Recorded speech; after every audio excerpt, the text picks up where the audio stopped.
मो ना ए जगन्नाथ प्रसाद अमलाड़ा ग्रामवासी तथा सरकारी उच्च विद्यालय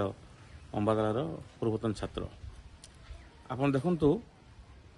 1956 मसीह आमर ये स्कूलटी प्रतिष्ठा होती।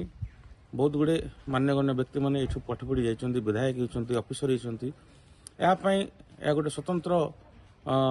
ना अच्छी उच्च इंग्राजी विद्यालय अंबादार रायगड़ा जिले में। किंतु दुखर कथा किछि वर्ष है गोटे 2 वर्ष है क्रमागत भाव में ये स्कूल ना अभियोग हो बारंबार कंप्लेन देले बारंबार जनइले स्थानीय प्रशासन किंबा जिलापाल द्वारा कौन निष्पत्ति हो पारनी न हो पार द्वारा पुनर्बार आज गोटे घटना घटी जे सरकारी रे उच्च आमर हाईस्कल पढ़ुवा शिक्षक कृष्ण राजू ना काली उत्त्यक्त हो मद पीकी आमर 1999 और 1997 पूर्वतन छात्र छात्री मैंने स्कूल स्मृति उद्देश्य माँ विद्यादायिनी सरस्वती एवं गणेश प्रतिमूर्ति स्थापन करते राति से सार्टी मद पीकी आसिकी मूर्तिद्वय को व्हाट इज योर नेम तुम तुम आंसर दे पार कहीकि से मूर्ति विग्रह हाथ गोड़ भांगी देते।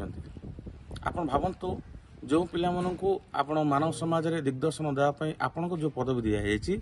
आज से ही मद पीक आसिक जदि ए प्रकार उत्पात हेबे तेबे आगामी समाज रे यही छात्र मान अवस्था कौन हम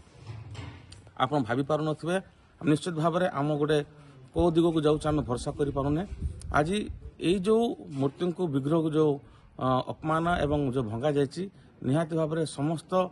हिंदू धर्मावलंबी मनर आघात होती एवं यही माध्यम रे आपन को अनुरोध करुछु तो सहित तागिद मध्य करुछु जदि से शिक्षक प्रति किसी कार्यानुष्ठान दृढ़ न हो तब आगामी दिन में समस्त मिसी एक जोरदार आंदोलन हम कारण जोरदार आंदोलन हम आउ बारंबार तागिद होची स्कूल रे देखंतु जो स्कूल रो गोटे स्वतंत्र ना अच्छी एवं किसी 2 वर्ष है हेडमास्टर एक अपारगता हिसाब से एमडीएम को ठीक से दिया जाऊ ना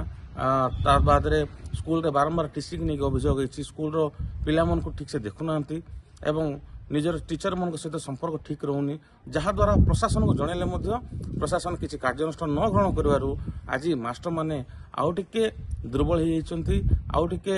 खामखियाली उपर प्रयास पलैंती जहाँद्वारा अन्य घटना घटी सरकारी उच्च विद्यालय।